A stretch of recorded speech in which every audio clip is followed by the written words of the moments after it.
resumo, assim, as pessoas confiam mais fora do que dentro, é isso, né? Em função de... Aliás, os países desenvolvidos, você pode até mapear o quanto que eles interferem na coisa pública. Então, geralmente, país estável interfere menos, né? Nós interferimos muito, né? Tem vários planos, aumenta juros, diminui juros, aumenta o IPI, diminui o IPI. Lembra do IPI da Dilma, que subia a cada 3 meses, aumentava o IPI, diminuía o IPI. Então, fica interferindo toda hora.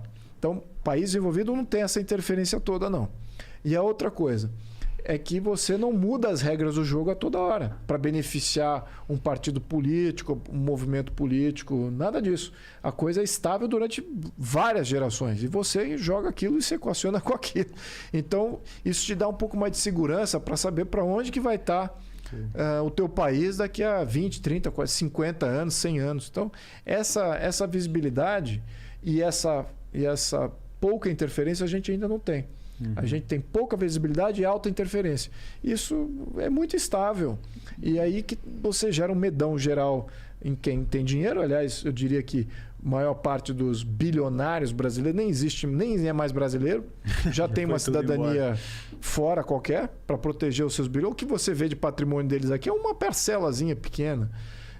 E quem tem a perder mesmo é a classe média. Que acha que... por causa que votou certo em um governo, que vai estar tudo bem. É só mudar, é só ter uma outra eleição, pronto, já não está mais tudo bem. É verdade. Então... mas eu também penso dessa forma também. Se você ganha um dinheiro, vou colocar num país que é mais seguro, né? Uma coisa meio óbvia, os bilionários vão fazer isso. Se você deixar num lugar que vai... O real vive desvalorizando, né? Dá muito medo. A bolsa aí desvalorizou completamente e o real desvalorizou o dobro. Né? Mas você não acha que você está com, se você for ser candidato um dia, uma briga muito louca? Não era mais fácil você ir morar nos Estados Unidos e largar a mão de todos os problemas? Olha, eu já morei nos Estados Unidos, né? Eu já passei por essa vida de imigrante, né? Então, eu adorei, assim, em termos de vida, experiência, mas eu gosto mais do Brasil ainda acima daquilo, tudo que eu acumulei em termos de experiência, conhecimento, ter morado fora, trabalhado fora, estudado fora. E de fato é aquela conclusão, né? Quando eu voltei para o Brasil, eu saí com 22, eu voltei tinha 33, 34. E então foram aí quase 11 anos, 12 anos fora, corridos, né? Quase que em sequência entre a Europa e Estados Unidos. Eu voltei morrendo de saudade. Aliás, depois de 4, 5 anos morando fora, eu já queria voltar. Então eu passei os outros 8 anos planejando como é que eu vou voltar. Então demorou todo esse tempo para voltar. Porque voltar, você pega o avião e volta. Né? Mas agora você tem que voltar sendo um objetivo. E aí precisa de planejamento e paciência. O problema para mim de morar fora é que você não consegue... Não deve ser o seu caso, mas eu acredito que quando você aprende uma língua, né, é muito difícil você aprender a se expressar em outra. Por mais anos que você mora nos Estados Unidos, se você for para lá com 20 anos de idade, é muito difícil de se comunicar. Você vai precisar de mais 30 anos para... Então, acho que é por isso que o povo sempre prefere a terrinha dele. Você já morou em vários lugares. É uma barreira, é uma barreira que eu acho que é impeditiva para muita gente. Mas o que eu tenho a dizer sobre isso? Bom, eu tive o privilégio de ter estudado inglês desde pequeno, né? Escola americana, etc. Então, eu sempre tive uma base muito... vinculada não só à língua, mas também à cultura norte-americana, inglesa também, literatura, todos os conceitos, etc. Então, aquilo desde pequeno. Então, claro que para mim é fácil falar isso. Agora, você que é músico, e vocês têm bom ouvido, vocês captam uma nova língua rápido. Não. Bom, pode ser não é a língua, mas ao menos acompanhar. Talvez você não tenha um ouvido para ir, mas você consegue começar a fazer assimilações e vínculos, dá para fazer. Eu percebi que no meu caso, eu por acaso tinha Eu não tenho tão... Você pô, não pode nem comparar aqui, mas infelizmente não converso, vou ter que me comparar aqui. Mas eu, como músico, não existo. Mas eu tenho um pouquinho de ouvido.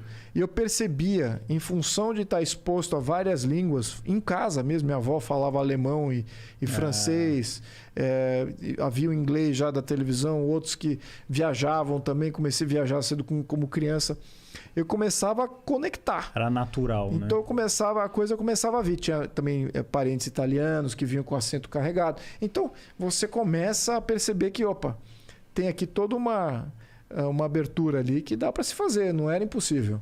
Eu sou péssimo de línguas. Eu não por exemplo, vou assistir um filme em inglês, ele precisa estar... Se ele tiver legendado em inglês, eu entendo. Agora, se for um americano, um irlandês falando, é muita dificuldade de entender. Mas isso até para quem é americano tem esse problema. Você tem um escocês, até um australiano falando já... tem um acento bem mais... Os irlandeses falam, muito difícil. Menos comum. Mesmo. É menos comum o acento deles. Mas assim, eu concordo. Aí você tem que pegar uma... Mas olha... Eu vou dizer, eu estudei aqui um bom tempo no Instituto Goethe de alemão. E eu me lembro que acho que era 6 meses ou 1 ano, não me lembro. Mas no mínimo 6 meses. E eu achava que eu estava já falando o suficiente, né? Mas e eu fui fazer isso com 22, fui fazer um estágio em Zurique, na Suíça. Passei lá quase 6 meses. Isso em 92, acho que foi. E pô, a Suíça, a parte dela fala alemão, só que não é o alemão da Alemanha. É o alemão suíço, que é um dialeto complicadíssimo. E eu achava que eu tinha alguma base de comunicação ali. Eu não tinha nenhuma base de comunicação. A fala é completamente diferente, muitos quesitos. Mas depois de um tempo, você estando lá, você estando convivendo com ele, a coisa vai... Depois de 4, 5 meses, já estava falando suíço-alemão. Eu perdi quase tudo agora, já me lembro só de algumas palavras. Mas... E os alemães, eles não gostam que a gente fale errado. Eles chamam atenção quando você fala errado. É isso mesmo. Hochdeutsch, alto-alemão. É isso mesmo. E você acha que para uma nação se desenvolver, me parece que ela tem que ser bilíngue, assim, né, na escola? Você acha que isso é importante para um desenvolvimento de um país? Que seria legal para o Brasil? Eu acho curioso o Brasil. A gente está tão perto da Argentina, do Uruguai, nós deveríamos falar espanhol naturalmente, português, espanhol e, óbvio, aprender o inglês, né? Também, que é a língua mais importante atualmente. Você acha que os países que você visitou, que são de primeiro mundo, tem diferença você criar uma criança bilíngue, trilingue? Assim? Para a Europa, para europeu é fundamental. Normal, é quase que a criança ela não vai ter uma vida plena na Europa se ela não fala mais do que a língua de onde ela nasceu. Ela precisa falar uma segunda língua, porque os países são mais próximos, as diferenças linguísticas são muito grandes e tem proximidade, tem muito intercâmbio, não só de comércio, mas também de vida. Às vezes você nasce num vilarejo, mas faz compras num país diferente, porque você está próximo da fronteira e você nasce falando francês e na fronteira uma cidade alemã e você começa a ter... Na Suíça, então, você fala ali 4 idiomas oficiais. A Bélgica tem no mínimo 2, né? Talvez 3 agora. Com a União Europeia, estando lá baseado lá. Mas, enfim, você tem essas distinções e você vê que o europeu com mais possibilidades é aquele que fala mais línguas. E ele acaba isso traduzindo também para o mundo. Porque você tem já abre uma janela de convivência e tolerância e conhecimento que é muito mais ampla. Né? Eu tentei aprender chinês, acredite se quiser, não consegui, falhei. Você tentou mandarim também? Não, japonês não. Apesar da minha mulher ser de origem japonesa, eu não tentei, mas o chinês eu tentei. Esse realmente é bem difícil, complicado. Né? E de fato você precisa de começar muito cedo. Mas o que eu vi, só de ter aquela aula, ou ter as aulas, que o aspecto cultural de humano, né? De quem é o ser humano que está lá daquele outro lado, né? Como é que ele pensa, a estrutura de como ele raciocina, do que é bom, ruim, de como ele se comunica, as declinações, como diz o alemão, né? Ou seja, as variações na língua. Declinação. Você vê que aquilo cria uma nova realidade, cria uma outra realidade. Aí você, de repente, você está imerso no mundo da pessoa. De repente, você está olhando. E eu passei por isso algumas vezes. Por exemplo, essa da Suíça foi uma. Eu começava a sonhar em suíço-alemão, eu tinha dor de cabeça, reajustando tudo que eu sabia, como é que eu me comunicava. E aquilo... Mas, de repente, você se comunicando como eles, entendendo, você vira um suíço. Eu me via defendendo a Suíça, eu me via sendo até um guia turístico da Suíça. Ali, não, essa igreja aqui faz isso, aquele lago é isso por causa disso. Então você se imerse É por isso que eu acho que você...